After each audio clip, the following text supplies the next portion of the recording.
दिनांक 27 फेब्रुवारी 2025 रोजी पाचोरा शहरात गावठी कट्टा स्वतःजवळ बाळगून दहशत माजवणाऱ्या स्थानिक गुन्हे शाखेकडून अटक करून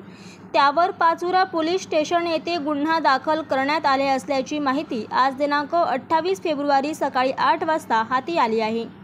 पाचोरा शहरात विशाल नामक तरुण त्याचे कब्जात गावठी बनावटीचे पिस्टल 20,000 रुपये किमतीचे विना परवाना ताब्यात बाळगून परिसरात दहशत माजवण्याचा प्रयत्न करत असताना स्थानिक गुन्हे शाखेच्या पोलिसांना दिनांक 27 फेब्रुवारी रोजी मिळून आल्याने त्यास अटक करून त्याच्यावर पाचोरा पोलीस स्टेशन येथे भारतीय शस्त्र अधिनियमाप्रमाणे गुन्हा दाखल करण्यात आला आहे।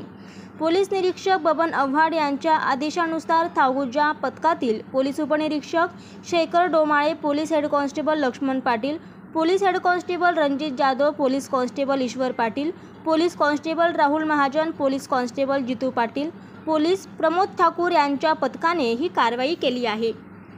फोकस मराठी न्यूज चॅनलला लाईक करा, शेअर करा, सबस्क्राईब करा।